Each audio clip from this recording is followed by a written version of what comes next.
Olá, galera do Dá Uma Força, sejam bem-vindos a mais uma aula de redação do Dá Uma Força. Paramos essa videoaula com muito carinho para vocês porque é uma informação mega importante. O que nós vamos fazer? Vamos fazer uma revisão geral sobre todas as competências que são avaliadas no Enem e ao final da aula nós vamos avaliar uma redação que tirou nota 1000 no Enem 2016. Eu sempre digo que é importante a gente olhar mesmo, procurar na internet. Essas redações nota 1000 estão disponíveis na internet. Então, olhar, buscar essas redações, ver o que elas estão fazendo ali que mereça essa nota 1000. Por que de repente a gente não está conseguindo ainda ou chegar tão próximo a isso, 900 para cima, o que está acontecendo? De fato, algumas redações que a gente encontrar na internet são de uma forma, uma escritura assim muito deslumbrante, com palavras realmente que não são muito comuns. Então, não se estresse com isso. Por quê? O Enem, ele prioriza muito uma coisa chamada precisão vocabular. O que é essa precisão vocabular? É justamente como o próprio nome diz, é o seu vocábulo, o que você escrever, ser preciso, ser claro, ser objetivo. Não precisa se preocupar com palavras difíceis, ficar nossa, eu vou usar uma palavra que acho que nem o corretor vai ter ouvido na vida, porque vai ser uma coisa assim incrível. E aí, de repente, você se estressa tanto com isso na hora da sua redação, que acaba colocando ali realmente palavras que não tem nada a ver, e aí perde na coerência, perde na coesão do texto, enfim. Então, não se preocupe de forma alguma com palavras difíceis. Claro que a formalidade, que a gente vai falar na competência 1, ela é muito importante e vai exigir de você, sim, um tratamento diferenciado na hora de você escrever. Claro, totalmente diferente da forma como a gente fala com um amigo nosso, da forma como até mesmo eu estou falando com você. Então, você vai precisar, sim, escrever de uma forma formal, mas isso não significa que é de uma forma difícil. Claro que com o treinamento a gente vai conseguindo incluir umas palavras mais bonitas, digamos assim, na nossa redação. Por exemplo, a gente vai lá na proposta de redação, ao invés de a gente colocar cabe ao governo, a gente coloca mister, tal coisa. A gente começa a usar destarte, enfim, coisinhas que a gente vai treinando, vai usando ao longo da nossa prática e chega na hora da nossa prova, a gente coloca lá e arrasa, garante uma excelente prova, uma excelente nota, mas é claro que não pelo fato de ter usado palavras bonitas ou palavras difíceis, mas todo o contexto de uma forma geral. Bom, então é o seguinte, o que a gente vai precisar fazer aqui? Vamos lá. Competências da redação Enem. Mais uma vez falando, você vai falar, de novo falar sobre competência? Sim, por quê? Se você tivesse sacando de todas elas muito bem, você já estaria ganhando aí o seu 1000 na sua redação.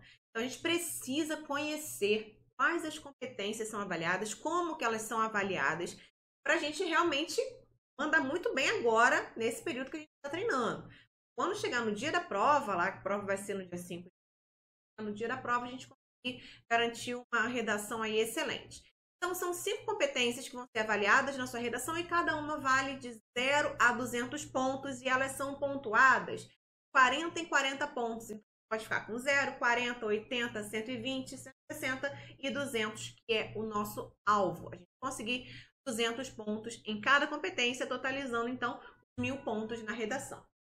Então, é o seguinte, a competência de número 1, vamos falar das 5 rapidamente, não vou ler todas as pontuações, apenas o foco, que são os 200 pontos, e o 0 ponto para a gente entender a diferença nisso. Então, eu sugiro fortemente que você leia com atenção cada pontuação dessa, cada pedacinho, como que o Enem trabalha, como o Enem corrige, baseado em que você vai ganhar, por exemplo, 80 pontos, ou 120 ou 200, tá? Então, é mega importante que você realmente olhe isso aí, entenda a competência, olhe uma redação, ver onde você está errando, onde você está acertando. Competência 1, eu digo que é uma das competências mais difíceis de conseguir 200 pontos. Por que isso? É uma competência que ela é trabalhada durante todo o seu texto e ela vai tratar da demonstração do domínio da modalidade escrita formal da língua portuguesa. Por que é tão difícil a gente 200 pontos nessa competência. A gente está muito acostumado hoje em dia com Messenger, WhatsApp, Facebook. Fala muito, na verdade a gente escreve muito, né, nos textinhos ali, então usa abreviatura, usa linguagem informal, a gente fala o tempo inteiro assim. Na hora da gente colocar a modalidade escrita formal, a gente dá uma tropeçada. Então, olha só, por exemplo, como uma pessoa consegue tirar 0 pontos. Ela demonstra desconhecimento da modalidade escrita formal. Agora, olha ao passo uma pessoa que consegue 200 pontos. Demonstra excelente domínio da modalidade escrita formal da língua portuguesa e de escolha de registros.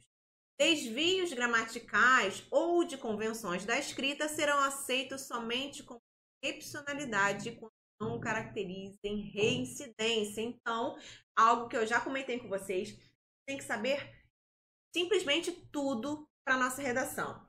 Desde regra de pontuação, quais foram as mudanças para o novo acordo ortográfico, isso a gente fala lá no nosso projeto Redação Receita de Bolo. A gente tem uma aula específica só para trabalhar competência, regras de concurso, regras de regência. Então, muitas vezes acontece isso também, a gente se preocupa em usar verbo aí muito difícil, uma palavra mais assim, um verbo diferente, e aí de repente a gente erra na regência daquele verbo, e aí a gente reincide naquele erro, e aí só vai diminuir pontos. Então, tem que saber tudo, tem que saber a diferença entre a modalidade oral da escrita. Então, a gente tem que evitar, por exemplo, falar daí, então, tipo. São expressõezinhas, são palavrinhas que a gente usa de forma para falar oralmente. Pode colocar isso, vai demonstrar que você não está diferenciando a modalidade escrita da modalidade oral. Então, muita atenção quanto a isso. Geralmente, os alunos eles erram mais nessa parte de questão de oralidade do que da formalidade mesmo. Mas também acontece. Então, gírias, a gente tem que evitar clichês, como sempre, em toda a nossa redação, mas gírias de forma alguma, a menos que você realmente precise usá-la ali de alguma forma, e aí você vai colocar entre aspas, tá? Mas evitar sempre. Então, a gente precisa saber todas as regras de pontuação, até separação de sílabas. De repente, a gente está separando uma palavrinha ali que tem um SS, e aí toda aquela sílaba não cabe ali, a gente precisa passar para outra linha. A gente tem que ter muito cuidado com isso. A reincidência disso faz com que a gente só vá perdendo pontos na nossa competência 1. Uma coisa que é gravíssima, que assim, praticamente, se o corretor encontrar, ele já tira 40 pontos de você, é erro de concordância verbal. É uma coisa muito comum, e algo que o Dá Uma Força faz para que você evite ao máximo isso claro, além da nossa aula sobre concordância verbal, de todos os verbos que a gente mais usa aí, é a questão de colocar períodos curtos. Se a gente escrever períodos muito longos, a probabilidade de a gente errar e se perder numa concordância, num verbinho aí, é muito maior. Tanto na concordância verbal quanto nominal. Enfim, qualquer uma delas. Então, sempre trabalha isso. Períodos mais curtos não significa que é só aquilo ali fragmentado. Não. Mas evitar períodos longos, porque a gente também vai estar evitando erros de concordância, que é um erro considerado grave. O corretor já coloca logo menos 40 pontos para você.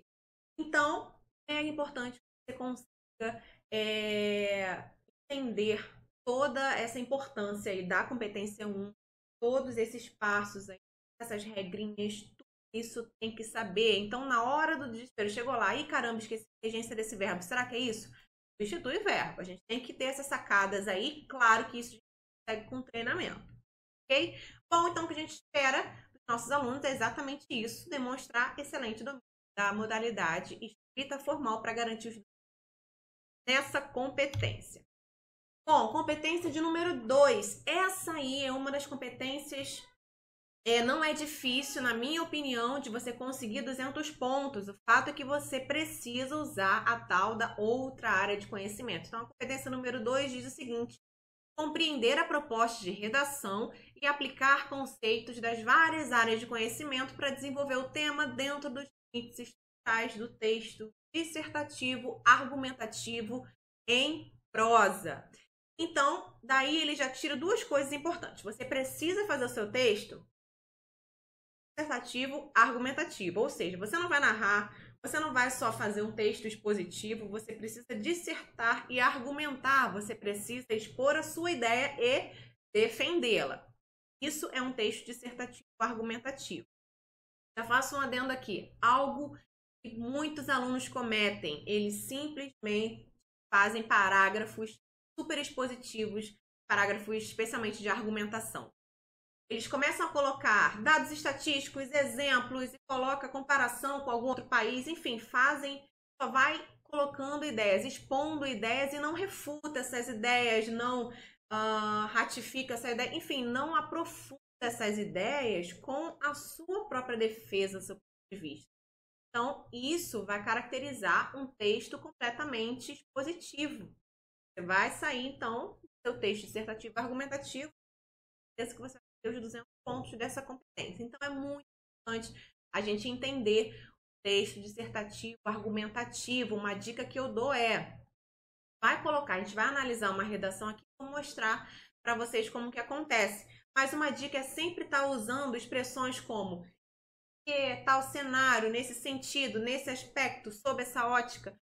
Enfim, essas expressões fazem com que você consiga aprofundar, te force, assim, a agora colocar a sua ideia ali.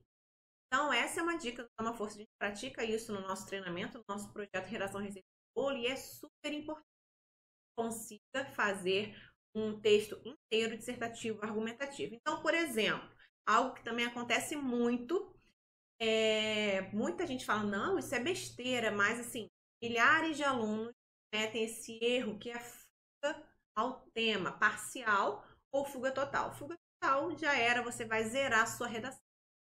Tá? Então, fuga total é justamente você não falar sobre nada daquilo. Então, a gente vai analisar uma redação sobre os caminhos da intolerância religiosa e, de repente, o cara vai falar sobre... deixa eu pensar aqui, sobre a música popular brasileira. Ou seja, ele pode fazer um texto lindo, maravilhoso, mas não tem nada a ver com aquele tema. Ou uma fuga parcial, ou seja, ele fala sobre um preconceito e não sobre a intolerância religiosa. Ele, de repente, fala sobre algum outro tipo de intolerância, mas não que seja intolerância religiosa, por exemplo, a questão de homofobia e não a religião. Fuga parcial, ele pode conseguir fazer isso também na redação. É um problema muito sério. Se você fugir de forma total, você vai zerar a sua redação. Já era. Então, 0 ponto justamente para quem fuga total ao tema ou não atendimento à estrutura dissertativa argumentativa. Na verdade, não tira 0 só na competência 2, como na redação por completo. Simplesmente sua redação é como se fosse corrigida. Afinal, não está tratando daquele tema que o Enem quer. E 200 pontos é o quê? Desenvolve o tema por meio de argumentação consistente a partir de um repertório sociocultural produtivo que apresenta excelente domínio do texto dissertativo argumentativo. Então, é nessa competência 2 que não tem jeito, não tem para onde fugir. Se você não citar uma outra área do conhecimento, você vai tirar 160, talvez. Eu acho até que não, acho que 120. Não citar um filósofo, um sociólogo, uma música, algo que realmente seja fora daquilo ali, para você dizer, olha, tenho conhecimento de mundo, eu consigo colocar alguma área de conhecimento diferente aqui. A redação é sobre política, eu coloco algo relacionado à agricultura, não sei, um exemplo, tá? A gente sempre tem que colocar isso. E aí o que a gente faz é justamente trabalhar a citação filosófica, que fica super interessante, não tem jeito de errar, vai ser sempre considerado uma outra área de conhecimento. Mega bacana, a gente consegue fechar, trabalhar de uma forma muito legal quando a gente tem uma citação de um filósofo, de sociólogo, enfim, algum argumento de autoridade. Então, não tem jeito da gente fugir disso. Se a gente quer redação nota 1000, precisa aprender a citar uma área de conhecimento diferente, especialmente essas aí de filósofo, de sociólogo.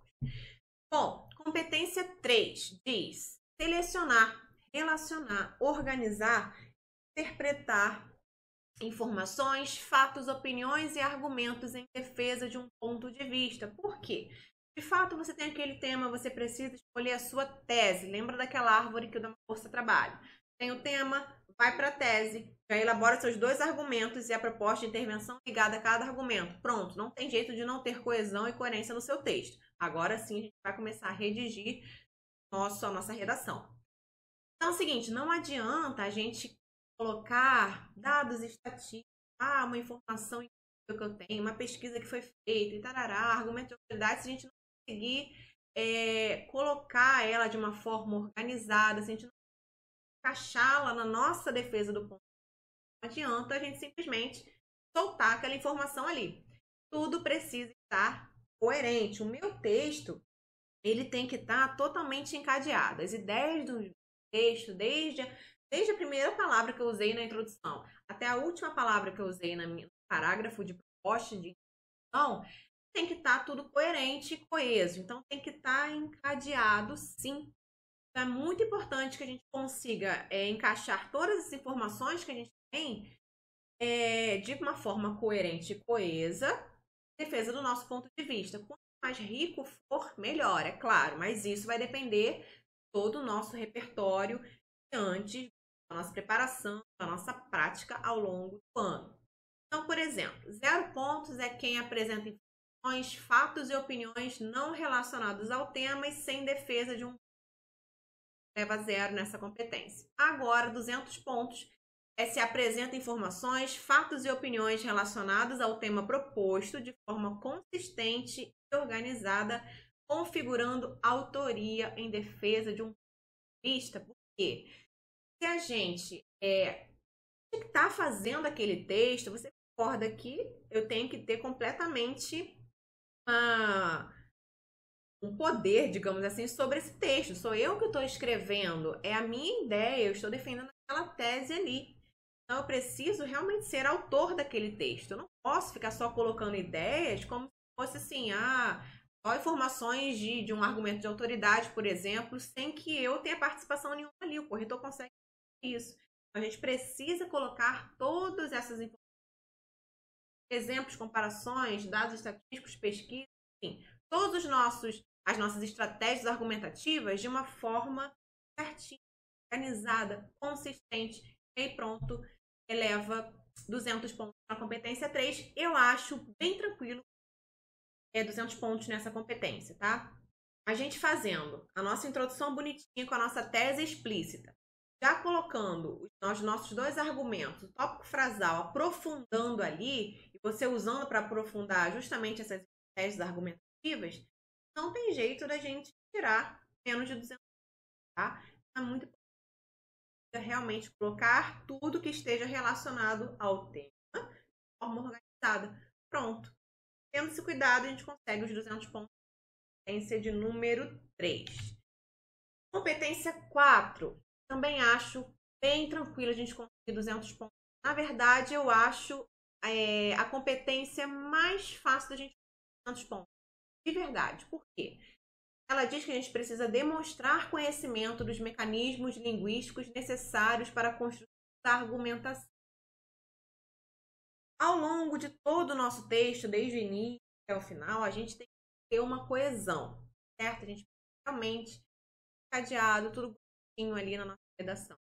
Isso a gente consegue de uma forma simples, evitar a repetição de palavras e colocar justamente locuções adverbiais, advérbios, pronomes, para interligar nossos períodos dentro de um parágrafo e interligar também cada parágrafo. Então, simples.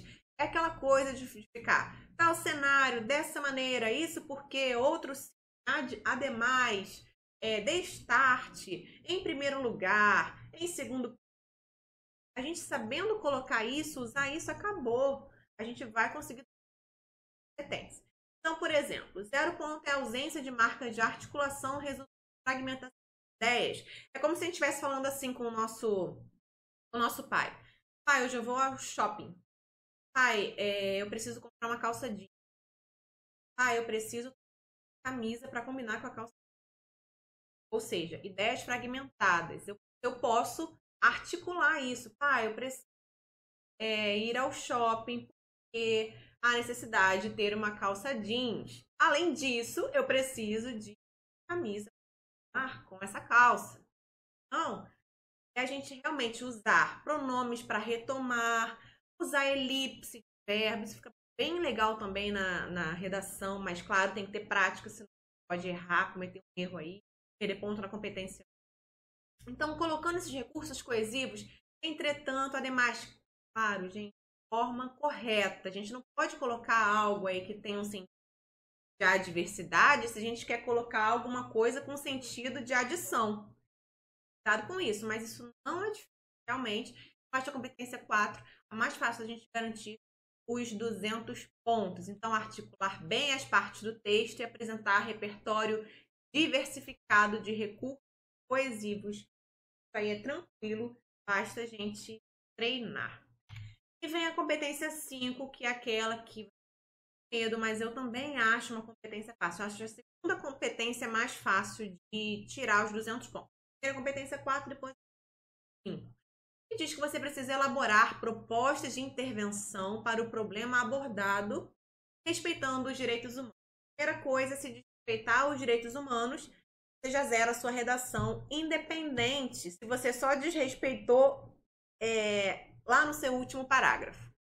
Independente disso, qualquer palavrinha, qualquer citação, enfim, seja desrespeitando os direitos humanos, vai fazer com que você zere a sua redação. E aí é algo diferente do que a gente está acostumado de fazer no ensino médio, que é justamente elaborar uma proposta de intervenção, porque ao longo do seu texto você trabalhou com problemas. Geralmente o Enem gosta de trabalhar com problemas sociais. Então ele vai exigir de você uma proposta para intervir naquilo ali. Está totalmente relacionada aos seus argumentos. Por isso, de novo, aquela arvorezinha do Dá uma Força. Tema, tese, argumento 1, argumento 2, proposta 1 e proposta 2. Por quê? Primeiro de tudo, cada parágrafo seu tem que ter uma informação nova. Introdução, uma coisa, argumento 1, uma coisa, argumento 2, uma coisa, conclusão, que é o seu parágrafo com a proposta de intervenção, outra coisa. E aí é o seguinte, a gente precisa trabalhar em cada argumento algo diferente, tá? Uma informação nova, não é? Os dois parágrafos de argumento não são uma extensão de um só. Coisas diferentes, claro, totalmente relacionadas, em defesa do seu ponto de vista, mas informações diferenciadas, geralmente 2 problemas ali. Então, você precisa intervir sobre cada um daqueles problemas. É super importante. Se você intervir sobre um só, você não vai garantir toda a sua pontuação na competência 5. E outra coisa, é uma proposta para intervir, não é uma proposta que vai resolver todos os problemas do Brasil. Então, por isso, tem que ser algo execuível e não algo utópico. Eu não posso, por exemplo, eu sempre exemplo básico, de repente um texto sobre educação, e eu falo assim, cabe ao governo comprar, enfim, fornecer computadores, tablets, enfim, para todos os alunos da rede pública. Imagina que algo utópico realmente seria algo incrível? Seria algo incrível, mas é utopia. Não posso propor uma intervenção assim. Ele vai realmente tirar ponto de você. Falar, caramba, olha só, é algo execuível. Eu preciso de algo que esteja articulado ao que eu discuti, articulado aos meus problemas, a tudo que eu abordei. Algo execuível e algo detalhado. Então, é aquilo que a gente fala. Sempre colocar quem é o responsável, qual é a proposta, qual o objetivo dela, como que ela vai ser feita ali. Vai analisar a redação, então vamos mostrar isso para você. 0 ponto. Não apresenta proposta de intervenção ou apresenta uma proposta não relacionada ao tema ou ao assunto. Geralmente, o aluno erra isso. Ele coloca até a proposta, mas de repente não está relacionada. Ele trabalhou um problema ali no seu argumento e a proposta não tem nada a ver com aquele problema. É uma proposta de intervenção sobre aquele tema? Até é, só que não intervém sobre aquilo ali, então fica desconectado. Então, não fica relacionado àquilo que você trabalhou na sua redação. Isso é um problema. Por isso, a arvorezinha da gente realmente interligar. Eu tenho esse argumento aqui, como que eu intervenho nele? Se a gente não fizer esse esquema, essa arvorezinha do Dama, se perde mesmo. Às vezes a gente tem uma proposta muito legal, só que ela não tem nada a ver com o nosso argumento. Então, esquece ela. Vamos colocar outra coisa aí. Senão a gente não vai conseguir pontos, tá? Não adianta enrolar. E 200 pontos, quem elabora muito bem a proposta de intervenção detalhada, relacionada ao tema e articulada a discussão desenvolvida no texto. Então, essa pessoa, esse candidato à universidade, vai conseguir tantos pontos na proposta de intervenção.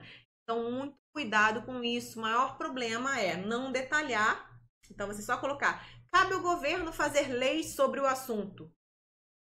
Então, propor algo que já exista. É preciso ter aula de matemática nas escolas. Ué, não tem? Claro, sim. Aí já algumas escolas têm greve, não sei o quê, mas não é o caso. Então, a gente precisa propor algo diferente, algo inovador, articulado ali com toda a discussão do nosso texto. Bom, então é o seguinte, vamos agora que a gente deu uma revisada geral nas competências. Mais uma vez eu falo, é muito importante você reveja essas competências, veja uma por situação, o que você está tirando 40, 80 ou 200, está tirando 200, continua dessa forma aí, por que está zerando, por que está medindo, melhorar. Então a gente sempre corrige as redações dessa forma, colocando ali, ó, na competência 1 você está tirando 80, por quê? Faça isso, tal. Competência 2, a mesma coisa. Isso é muito para garantir que a gente está crescendo realmente ao longo do ano, na nossa prática, para garantir a nossa super nota na prova do Enem. Bom, então o que a gente vai fazer? Vai analisar uma redação que tirou nota 1000, uma redação do Enem 2016, primeira aplicação, que foi essa proposta aí, ó.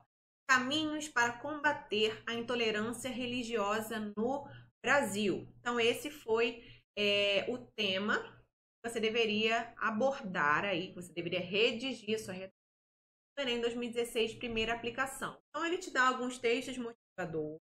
Lembrando aqui que texto motivador, como o próprio nome diz, é usado para você ser motivado, para você, de repente, você nunca ouviu falar sobre aquele assunto, não fez uma redação sobre aquele assunto ao longo do ano, é tudo novo, faz pensar, te motiva a ter umas ideias. Se você copiar trecho do texto motivador, cada linha copiada vai ser desconsiderada.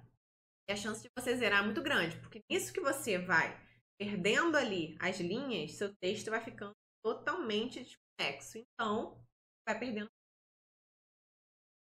cuidado com isso, tá? A dica que a gente sempre dá é: nunca vou poder usar um dado do texto motivador? Claro que você pode. De uma forma inteligente, de uma forma que realmente você mostre para o corretor: olha, eu li, me motivei, usei isso aqui só para conseguir aprofundar ali meu argumento, só para de repente conseguir contextualizar tema, enfim, de uma forma inteligente. E geralmente eu falo para os alunos o quê? Usar o dado estatístico. Então, por exemplo, aqui ele deu ele deu 4 textos motivadores. Texto 1, 2 e 3 é todo o texto totalmente verbal. E aí, o texto 4, ele apresenta aí alguns dados estatísticos sobre a intolerância religiosa no Brasil. Então, sim, a gente poderia, por exemplo, avaliando só de uma forma bem genérica, ó. Fiéis de religiões afro-brasileiras são as principais vítimas de discriminação. Aí ele fala afro-brasileira, depois evangélica, espírita, e depois ele fala aí, ó, uma denúncia a cada 3 dias, 203 denúncias com religião não informada. Então, poderia, conforme os dados da Secretaria de Direitos Humanos, da Presidência da República, os fiéis da religião afro-brasileira são as principais vítimas. Enfim, uma forma assim bem, sabe, correspondendo o que é o evangelho, corresponde a um pouco mais da metade. Enfim, a gente precisa avaliar de uma forma diferente, reescrevendo, coloca em forma de porcentagem, tira apenas um dado ali para você usar. Não adianta, se eu reescrever tudo, vai ser considerado como cópia do texto motivador. Então, muito cuidado. Por isso, a gente pode relacionar, por exemplo, essa parte, ó, 20% dos episódios relatados em 2013 envolveram violência física. Então, a gente pode colocar muitos casos relacionados, relatados, envolveram violência física. A gente tem como, sim, usar essas informações aí do texto motivador, claro, umazinha, se for necessário. O ideal é que você não precise usar, já que o ideal é que você tenha um repertório cultural aí já na sua mente, já na sua cabecinha, tá? Então, vamos lá. O que a gente precisa fazer agora? A gente vai analisar essa redação pedacinho por pedacinho. Dividir em introdução, argumento 1, argumento 2 e a proposta de para a gente ver por que essa pessoa conseguiu tirar a tão sonhada nota 1000. E não foi difícil.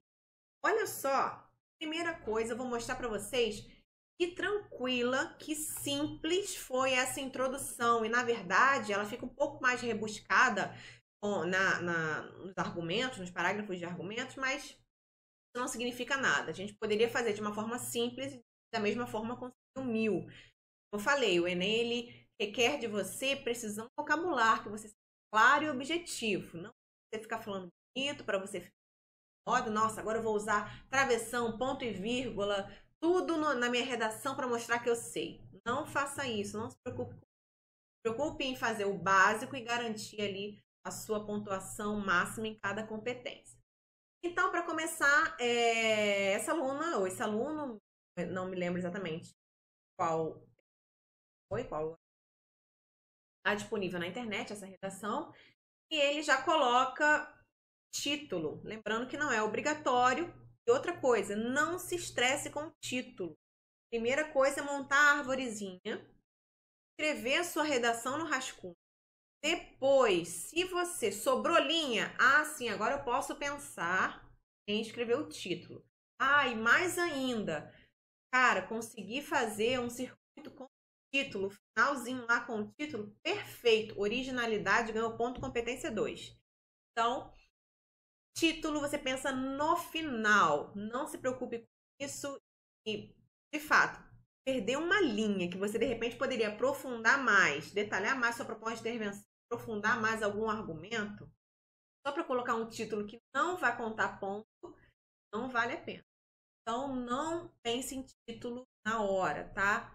Escreva a sua redação, deixa o título para o final, só se sobrou linha e se dá para fazer um circuito com o final. Senão, ele não vai ter importância nenhuma, não vai contar para absolutamente nada. E outra coisa, quando eu falo isso, o aluno acaba achando que quando eu faço um circuito com com a frase final, uma frase de efeito final, alguma coisa assim, acha que aí ele vai ser avaliado. Não, vai ser avaliado de uma forma geral, tá? Não vai ser seu título que vai ser avaliado, nem o título vai ser avaliado, dado ponto para isso. Ele não é obrigatório, então não pode ser avaliado para quem faz ou para quem não faz. Vai ser visto de uma forma geral como originalidade, tá? Então, se ele tiver erro de pontuação, erro de ortografia, alguma coisa, vai acontecer nada. Claro que você não vai deixar isso acontecer. Mas se tiver, não vai contar ponto. E não adianta também colocar o título fora da margem que você tem. De repente, o aluno, não. Para não perder linha, eu vou colocar um título lá em cima.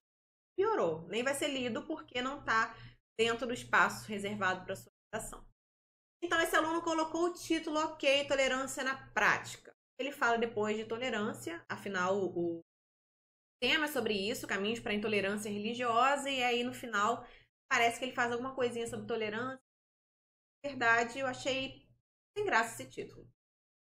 Vamos lá. Ele começa de uma forma básica. Constituição Federal de 1988, toque simples. Ele faz essa redação, essa introdução, aqueles 3 passozinhos que nós trabalhamos no projeto Redação Receita de Bolo, que é contextualizar, problematiza e coloca sua tese explícita.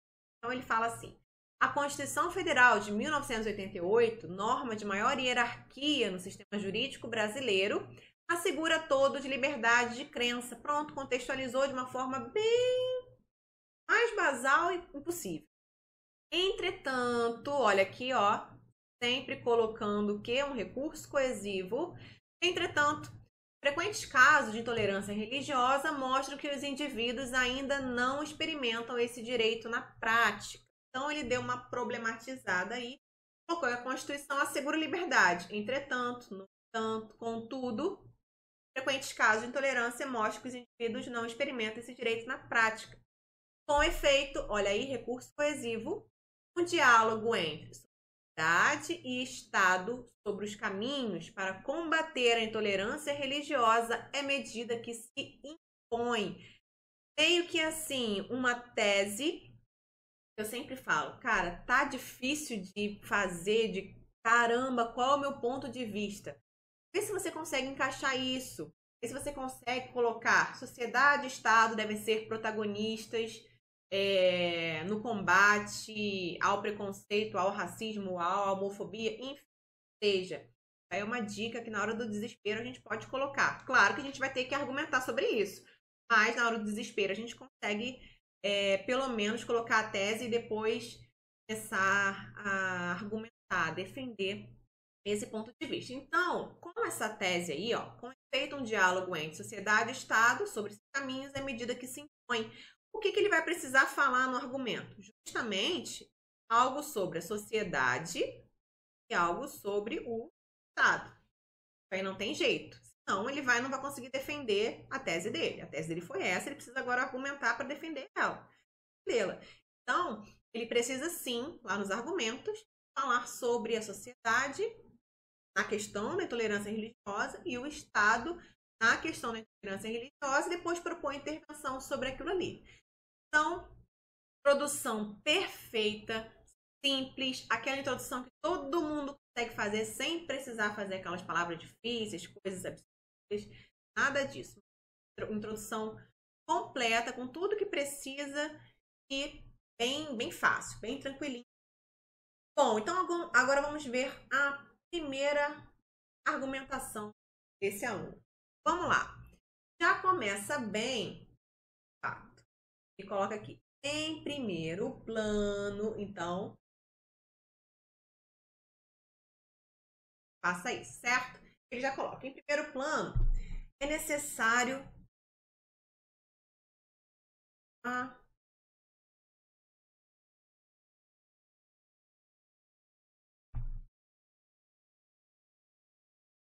ele diz, em primeiro plano, é necessário que a sociedade não seja uma reprodução da casa colonial, como disserta Gilberto Freire em Casa Grande Sala. Olha que show que ele faz.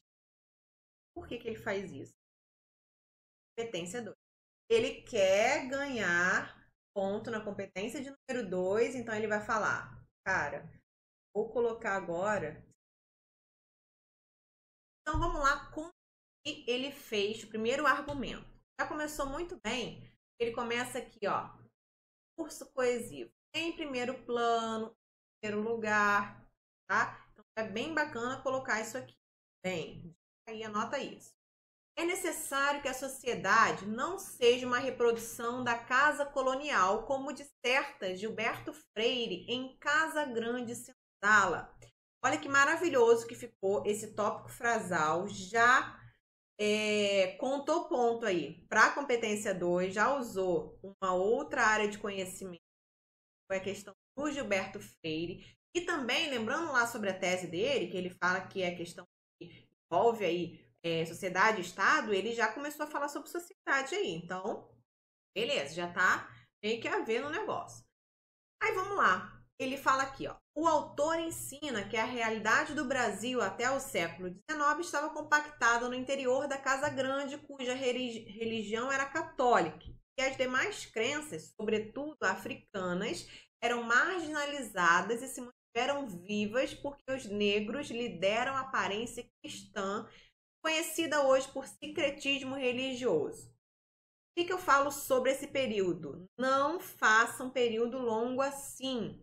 Claro que foi um período incrivelmente bem escrito, mas o risco da gente errar, uma concordância, cometer um erro desse é muito grande. Então, evite. Eu aí conseguiria fragmentar esse período todo em 2 períodos para evitar isso, tá? Então, aí ele colocou ó, os travessões da forma que tem que ser colocada e mais aqui em cima, se você quiser falar sobre o nome de uma música, o nome de um livro, o nome de um filme, enfim, citar alguma coisa dessa, você tem que colocar 5 aspas, assim como ele fez, ok? Então, ele colocou aqui, ó, Gilberto Freire precisa estar entre aspas? De forma alguma. Essa é a pessoa, é a minha autoridade, quem eu quero falar. Então, eu falo de Aristóteles, Albert Einstein, de Drauzio Varela, de quem eu quiser, não precisa colocar entre aspas. Mas a obra dessas pessoas, sim. Ou um filme que eu quero citar, preciso, tá? Uma peça teatral com o nome O Mágico de Oz, um exemplo, tá? Assim, entre aspas, tá bom? E aí ele fala, no entanto, então olha que legal, sempre coesivo. Não é razoável que ainda haja uma religião que subjugue as outras, que deve, pois, ser repudiado em um Estado laico, a fim de que se combata a intolerância de crença. Então, ele já fez aqui uma substituição também legal. Se a gente ficar o tempo inteiro falando intolerância religiosa, tolerância religiosa, tolerância religiosa, ele colocou intolerância de crença, tá? Modificou, já é uma outra coisa, é um sinônimo, e tá ótimo. O Enem ama isso, que você realmente use outras palavras, outras formas para evitar a repetição. Então, a gente sempre fala, para de ficar o tempo inteiro colocando. Quer falar sobre jovem? Jovem, jovem, jovem, jovem, jovem. Você pode falar população juvenil, indivíduos com idade entre tal e tal. Assim como o Brasil, o tempo inteiro colocando Brasil, Brasil, Brasil. Não, fala país, terra brasileira, nação tupiniquim, nação verde e amarela. Tudo isso, tudo cabe e fica bem legal no texto também. Então, aqui ele fez o quê? Tópico frasal mais aprofundamento. Pronto, simples assim. Fala a de colocar uma citação, até sei, eu consigo gravar assim, várias frases de Aristóteles, de Bauman, enfim, várias citações, mas eu não consigo depois encaixar na minha redação. Então você tem que ver o que você qual é a sua intenção de colocar aquela frase. Aquela ótica, aquela ideia que está sendo defendida naquela frase que você citou ali, naquela citação filosófica, aquela citação do sociólogo, que seja, você vai usar para rebater, ou seja, você vai usar e começar agora a falar alguma coisa adversa, ou você vai falar, realmente isso ainda acontece, como que você quer fazer? Primeira coisa, aqui nesse caso, ele está falando, é necessário que a sociedade não seja uma reprodução da casa colonial como de certas e tal. Se eu colocasse, por exemplo, conforme, segundo o sociólogo, tal, isso, sob tal ótica, ou seja, agora eu vou rebater, tá? Então, eu posso usar sob tal ótica,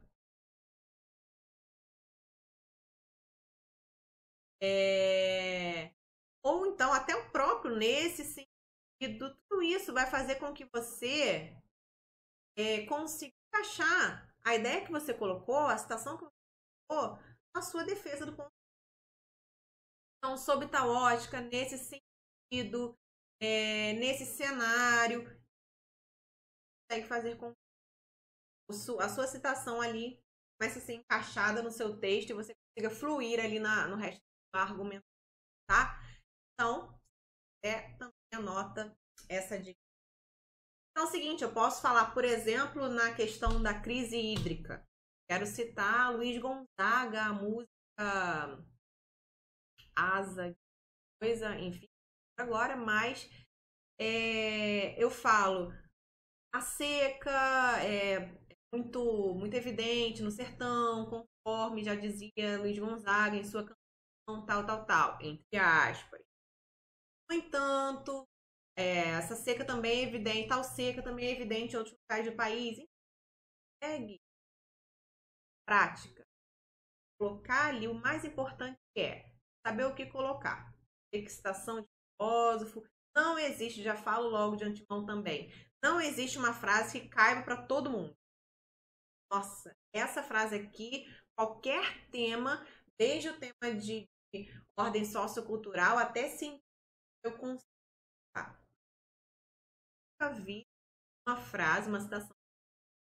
Você saber pelo menos uma frase que tem a ver com educação, uma sobre política, ideal aí de alguém importante. Então, por exemplo, Kant, histórias aí, o Bauman, precisa saber Aristóteles, é mega importante, sabe? Essa frase assim, Gilberto Freire é um cara muito importante na hora de educação, fica bem legal também, tá?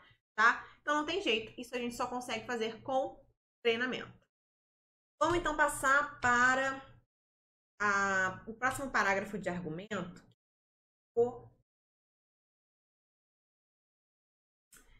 vamos lá, argumento 2. Já começa de novo fazendo o quê? Ligação coesiva. Outra parte. Ele começou lá com o primeiro plano, se eu não me engano. Então, poderia colocar assim, ademais, outros, ou até o próprio em segundo plano, tá? De outra parte, o sociólogo Zygmunt Bauman defende na obra Modernidade Líquida, então lembrando aí que eu falei, tá vendo? Colocou a obra, colocou o nome de filme, colocou o nome de livro, entre aspas, sempre. Ele nem precisava colocar esse cara, porque ele já garantiu a competência 2 quando ele citou Gilberto Freire lá em cima, mas ele quis aí ostentar na sua citação. Excelente. Na obra Modernidade Líquida, que o individualismo é uma das principais características e o maior conflito da pós-modernidade, consequentemente, parcela da população tende a ser incapaz de tolerar diferenças. Novamente, fez um período longo, coisa que eu falo, só faça se você tiver total certeza. Se não tiver, a gente consegue fragmentar isso aí em 2. Esse problema, tal situação, tal cenário. Esse problema assume contornos específicos no Brasil, onde, apesar do multiculturalismo, há quem exija do outro a mesma postura religiosa e seja intolerante àqueles que dela divergem. Intolerante. Nesse sentido, o caminho possível para combater a rejeição à diversidade de crenças, olha que interessante, já não está mais usando intolerância religiosa, já colocou rejeição à diversidade de crenças.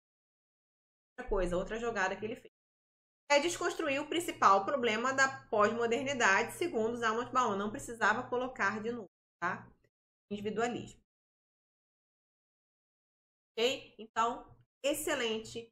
Fechou aí. Agora, fechou muito bonito com a citação duas citações de Gilberto Freire e do Bauman. Então, ficou excelente. Eu acho que essa obra Modernidade Líquida você consegue também. O Emily Durkheim também consegue falar sobre o biológico. Umas coisas aí que a gente são peças-chave que a gente consegue citar de uma forma mais fácil, digamos assim, tá? Mas a gente, é claro, não dá para ficar decorando frases enormes, não precisa fazer sempre uma citação direta. Você pode só pegar a ideia dele e colocar de forma indireta. Lembrando que direta você vai colocar entre aspas, direta não, porque como você está parafraseando, escrevendo aquela situação ali, aquela citação, tá? Então, excelente argumento, colocou o tópico frasal, aprofundou, pronto, perfeito, competência 2, competência 3, competência 4, tá arrasando aí nos livros. Então, excelente. Isso que nota mim.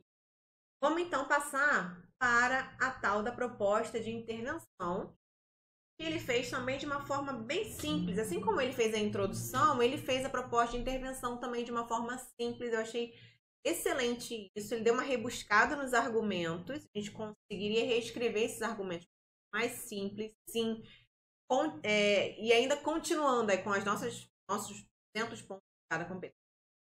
Eu já falei, falo mais uma vez, não precisa estar escrito de uma forma difícil, de uma forma bonita.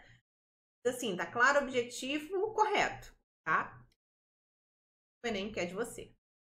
Vamos lá, qual a proposta que ele usou para intervir sobre tudo que ele trabalhou aí? Ele começa com urge, portanto, retomando a tese. Então, olha que interessante, tá? Retomando a nossa tese, pra gente dizer, ó, já fiz tudo aqui, já introduzi, já argumentei, defendi o meu ponto de vista, agora eu vou finalizar a minha redação. Retomo a minha tese e pronto. Caminho para a proposta de intervenção. Então, ele colocou, urge, portanto, indivíduos e instituições públicas cooperem para mitigar a intolerância religiosa. Então, olha que lindo, ele usou essa palavra, que talvez você... Mitigar, que é atenuar, reduzir, minimizar, a gente pode usar essas palavras sem problema nenhum, mas é claro que se a gente colocar essas bonitinhas, dá um charme a mais da nossa... Poderia colocar, é necessário, portanto, tá? Retomou a tese, porque lá em cima ele falou sobre sociedade e Estado. Então, aqui ele fala indivíduos. Ó, deu outro nome aos caras. E aí começa. Cabe aos cidadãos sempre de forma imperativa, não é? Os cidadãos poderiam, não. Você está propondo, então vamos lá, cabe ao, tem que ser de uma forma imperativa. Cabe aos cidadãos repudiar a inferiorização das crenças e dos costumes presentes no território brasileiro. Então, quem é o responsável por essa proposta? Cidadãos. Perfeito, totalmente relacionado à tese dele, ao que ele trabalhou, porque ele falou que um dos problemas é a própria população, sociedade, cidadãos. Repudia a inferiorização das crenças. Essa é a proposta que ele quer. Como? Por meio de debates nas mídias sociais, capazes de desconstruir a prevalência de uma religião sobre as demais. Excelente, anota isso aí. Se tiver alguma coisa nesse sentido, você pode propor algo assim, cidadãos com a escola, com o apoio da escola, com do Ministério da Educação, enfim, consegue colocar isso aí, bem interessante, que é o de debates nas mídias sociais, e ao mesmo tempo algo simples. Pronto, você vai usar de repente o Twitter para debater para a questão da tolerância religiosa e desconstruir a prevalência de uma religião sobre as demais. Super interessante, uma proposta aí totalmente relacionada à parte da sociedade. Ao Ministério Público, olha aí agora o que ele faz, coloca para quem propor, governo, pública, por dois caras que ele trabalhou lá no início. Ao Ministério Público, por sua vez, compete promover ações judiciais pertinentes contra atitudes individualistas ofensivas à diversidade de crença. Então, tem o Ministério Público fazer o quê? Promover ações judiciais pertinentes. Então, fez de uma forma simples, mas ficou detalhado, ficou bem. E aí ele finaliza. Assim, observada a ação entre população e poder público, alçará o país à verdadeira posição de Estado democrático de direito. Então, também poderia fazer essa mesma finalização aqui na segunda aplicação dele em 2016, que foi Caminhos para o Combate ao Racismo. Ou então, se aparecer alguma coisa relacionada à homofobia, por exemplo. Tudo isso está relacionado ao Estado Democrático de Direito. Então, sem finalizar essa, ele não fez uma frase de efeito final, não fechou circuito, mas também nem precisava. Ele usou dois argumentos muito bem defendidos, colocou uma citação aí em cada um, diferente em cada um, não precisa, um só basta. E finalizou e colocou até o título, que também nem precisaria, porque o título dele não está relacionado, não fechou, por exemplo, o texto com o final do seu parágrafo de proposta de intervenção. Então, nem precisaria do título. Ele colocou, sobrou uma linha lá, seja feliz. Tem gente que fica, não, se eu não colocar, eu não vou. Tá bom, não coloca, mas pensa só no final. Mas a pessoa quer começar pelo título. Nossa, já começar assim, sabe? Coisa bem... Começar a redação de forma incrível, para o cara já olhar com os olhos diferentes. Não pense assim, porque isso não vai acontecer, tá? É claro que a gente começando logo contextualizar de uma forma diferente, algo fora do clichê, fora do senso comum, algo original, isso vai fazer com que a pessoa chame a atenção, claro. Mas ele vai avaliar todas as coisas, independente de ser super original. Se você não tiver feito o que tem que ser feito, não adianta, tá? Bom, então é isso que eu queria trazer para vocês hoje. Espero que vocês tenham tido anotado aí tudo que eu falei. A gente sempre vai fazendo várias anotações, sempre vai dando dicas ao longo das aulas. Se você gostou, deixe seu like aqui, inscreva-se no canal, ative as notificações. A gente vai estar fazendo daí agora direto, porque o Enem está chegando. Já está mais do que na hora de você começar a praticar a redação. Então é isso, espero que isso tenha ajudado a sua preparação. Obrigada a você. Tchau.